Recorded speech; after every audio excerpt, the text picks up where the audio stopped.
Xin chào mọi người, đây là cái hôm nay chúng ta tiếp tục xem anh trai người Mỹ Billy và Simon sửa chữa Corvette năm 2016. Khoảng 2 tháng trước, họ chi 30.000 đô la từ trung tâm đấu giá xe tai nạn một chiếc xe tai nạn Corvette như thế này. Khi chiếc xe này được mua, theo như mô tả trên đó có rất nhiều bộ phận sửa đổi, nhưng cái hộp bảo hiểm này lại phát hiện có thiếu sót. Số lượng cũng không cụ thể và túi khí bên trong cũng không rõ đã nổi chưa. Với đủ loại nghi ngờ, họ vẫn chi 30.000 đô la đặt giá thầu chiếc xe này rồi. Và trong quá trình sửa chữa tiếp theo của họ thì sao? Tìm thấy rồi, câu chuyện về chiếc xe này hình như càng ngày càng nhiều. Đặc biệt là khi nói đến động cơ. Khi họ xả dầu, tìm thấy bên trong có rất nhiều mảnh vụn kim loại. Đây là những mảnh vụn kim loại dạng bột. Vậy họ nghi ngờ có thể có vấn đề trong động cơ.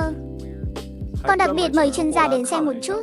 Nhưng lúc đó không nâng toàn bộ động cơ xuống tháo dỡ, cho nên cũng không rõ cụ thể là vị trí nào tạo ra bột kim loại. Quyết định chúng tôi đã tự mình làm điều này. Vì vậy, sau đó họ đã nâng động cơ. Sau đó trước tiên đã sửa chữa một phần thân xe. Trong video của chúng tôi hôm nay, hai anh em lại mời những người này đến đây cho họ xem động cơ này. Tôi đã nâng xuống rồi, các bạn kiểm tra giúp tôi. Rốt cuộc là vấn đề gì? Trên thực tế, hai anh em làm điều này rất bởi vì bản thân thật sự không làm được thứ này.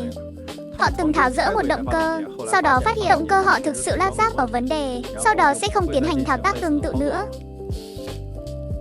Còn những người được mời thì sao? Đối với động cơ, họ thực sự là chuyên gia. Vì vậy, sau khi họ tháo dỡ một số bộ phận cơ bản, sau khi những thứ như nắp thép được mở hoàn toàn, rất nhanh đã phát hiện ra một số điểm hỏng hóc. Điểm hư hại nghi ngờ, động cơ này có dấu hiệu quá nóng, và khi nhấn piston sẽ lắc lên lắc xuống. Cho nên lúc này, dự đoán ban đầu là vấn đề ở piston. Cũng có thể là đã thay thế piston, nhưng mua piston số này mua nhầm rồi. Vì vậy, bây giờ tất cả các khía cạnh đều có vấn đề. Và khối lượng của piston cũng đúng là khi chiếc xe này khởi động trước đó, một trong những nguồn gốc của âm thanh nhấp chuột đó. Nhưng sau khi họ kiểm tra phát hiện trên đó không có dấu vết rõ ràng của vết thương. Vì vậy, đối với nguồn gốc của bột kim loại, vẫn còn nghi ngờ.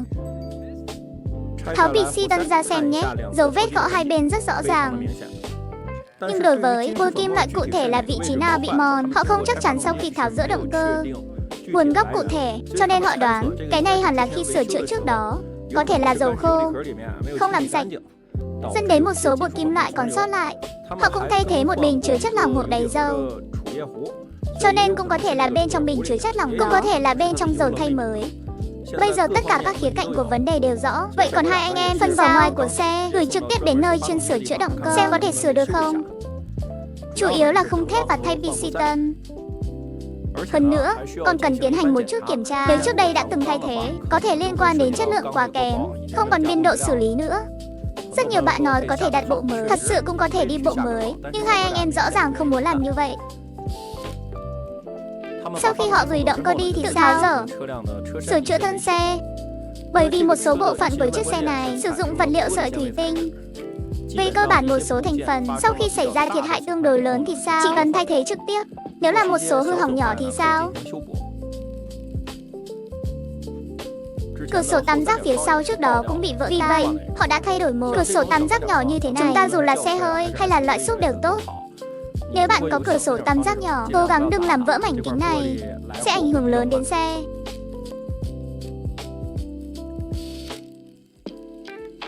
Toàn bộ cấu trúc của xe dựa vào rất nhiều kéo kết cấu để liên kết. Đây cũng là một cánh sợi thủy tinh kết hợp. Bộ gầm phía sau được thay thế bằng sợi carbon.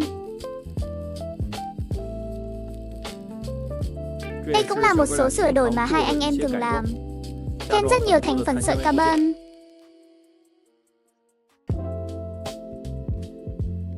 Bây giờ linh kiện bên ngoài cũng đã lắp đặt cơ bản rồi. Còn động cơ của họ thì sao? Cũng nhận được một câu trả lời chắc chắn. Đó là khối 11 lành trước đó không còn biên độ xử lý nữa. Họ cũng không muốn đi chờ đợi lâu. Vậy cuối cùng thì sao? Họ trực tiếp mua một cái động cơ mới. Họ thực sự có thể từ từ chờ đợi, tìm một cái tháo dỡ xe. Họ thực sự không muốn đợi thêm nữa. Vì vậy, trực tiếp làm một động cơ mới. Cái này nó là cải tiến. Công suất có thể lên tới 1.400 mã lực. Trên thực tế cũng tương đương với sửa đổi. Đây là một phương án sửa chữa rất tốt, bởi vì đôi khi bạn sửa chữa động cơ, Chi phí linh kiện tổng thể của nó cộng với chi phí lao động có thể đắt hơn là đổi động cơ mới, sẽ không tiết kiệm được nhiều tiền và biết họ đang làm gì. Vì vậy, chúng tôi động cơ Supercharged Inti 4 này thay mới là có thể sử dụng. Đầu 11 lành đã tháo ra trước đó. Ngoài ra còn có một số phụ kiện khác.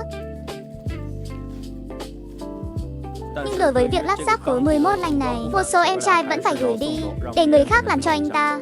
Hai anh em họ không làm được. Nhiều cư dân mạng suy đoán họ đã muốn thay cái 11 lành này, chỉ là với cái đầu lồng máy không có kích thước đó để thay thế vào.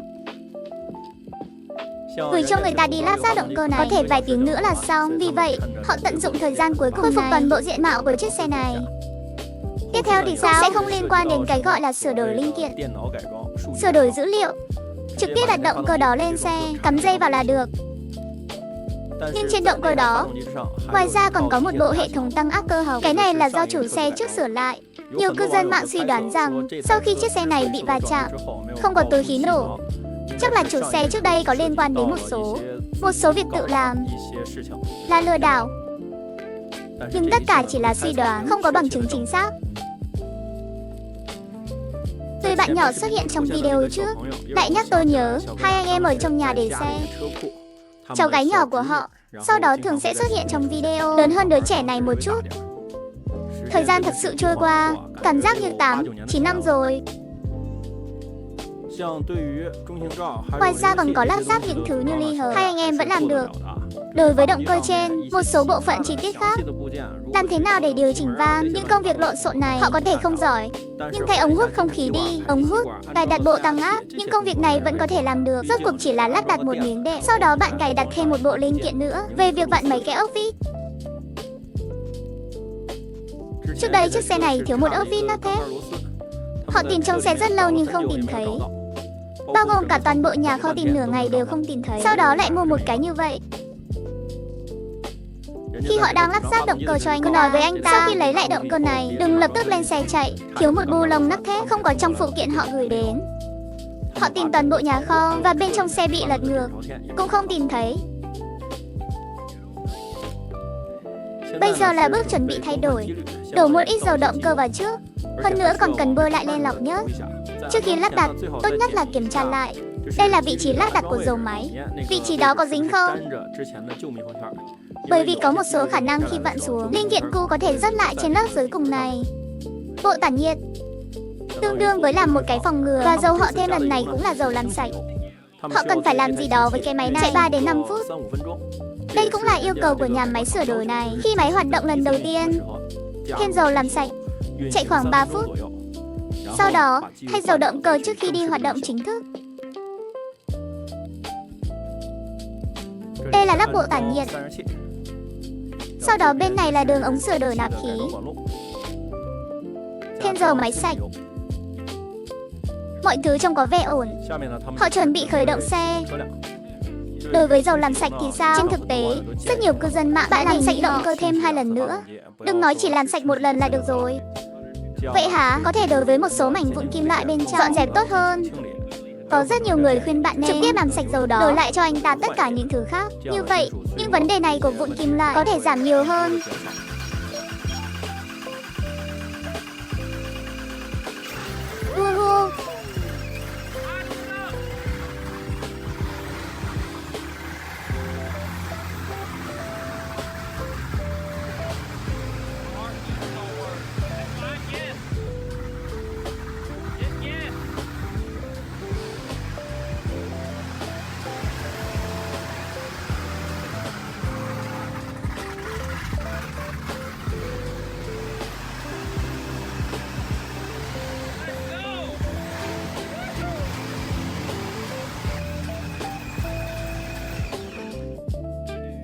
Toàn bộ quá trình khởi động vẫn rất thuận lợi. Tốt hơn là âm thanh phát ra từ động cơ cũng khá ổn.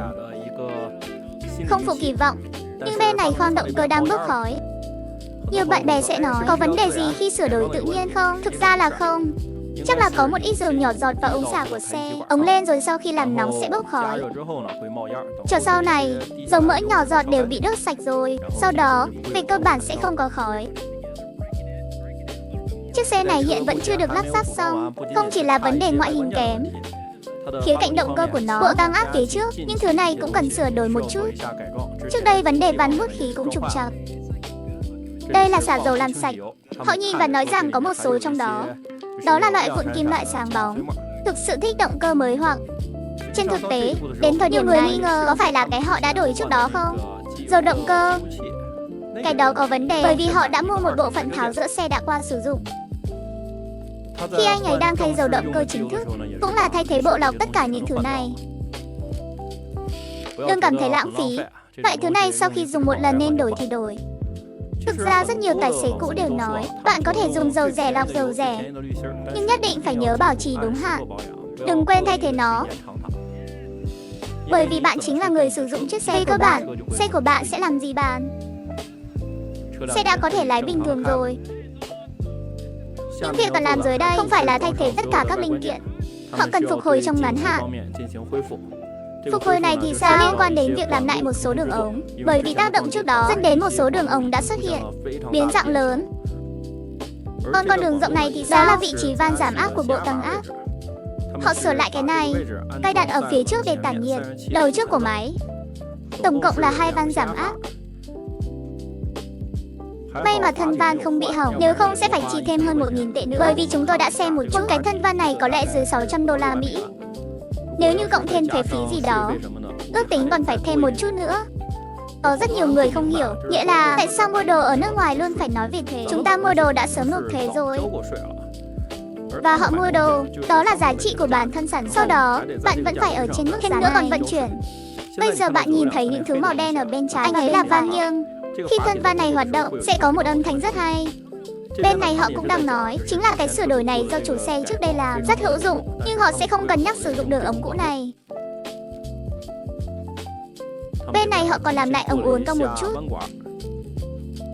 Tất cả đều là mời người đến làm. Hai anh em thì sao? Nên tiêu tiền hay là sẵn sàng tiêu tiền? Dù sao họ tự làm cũng sẽ không đẹp lắm.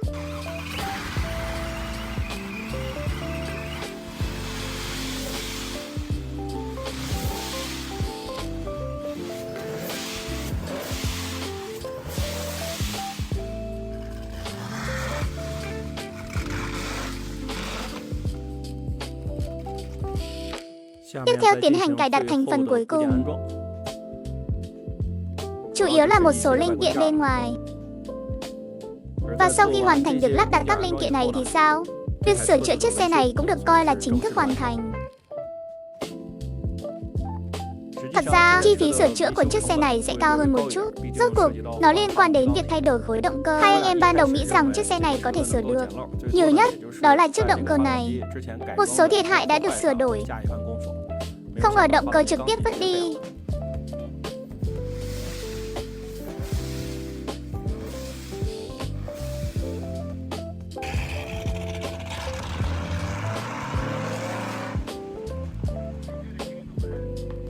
Anh ấy đã sợ hãi.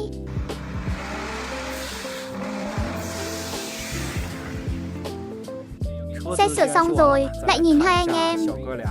Lại một chương trình rút thăm trúng thưởng mới nữa. Cái này phía sau, Lamborghini Aventador. Bởi vì hai anh em ở chỗ bán xe đang xây một kho sửa chữa. Chúng tôi cũng gọi là nhà ở kho sửa chữa. Sau này họ cũng có kế hoạch sẽ lấy những chiếc xe này và đồ sửa chữa, tất cả đều chuyển đến đó làm việc. Bởi vì khi làm việc ở đó sẽ không bị ảnh hưởng. Và đối với chiếc Lamborghini Aventador này, họ cũng rất thích. Nếu nói bán trực tiếp sẽ rất đơn giản. Nhưng họ cảm thấy bán thật sự là quá lãng phí chiếc xe này. Họ muốn giveaway chiếc xe này cho người hâm mộ theo dõi họ. Đó là một món quà rút thăm trúng thưởng khác. Ngoài chiếc xe này ra, họ cũng chuẩn bị một tấm séc 50.000 đô la tiền mặt để có thể gửi đi. Nhưng nếu bạn nghĩ rằng bạn không thể điều khiển chiếc Aventador này, bạn cũng có thể chọn một giải thưởng khác. Trong hai cái hộp này là 250.000 đô la tiền mặt. Vì vậy, bạn có thể tự do đó là xe cộng với 50.000 đô la, vẫn là 250.000 đô tiền mặt. Ở cuối video, chúng tôi cùng hãy xem một số tư thế của chiếc xe này trên đường. Không nói chuyện với mọi người nữa. Hẹn gặp lại các bạn trong chương trình tiếp theo.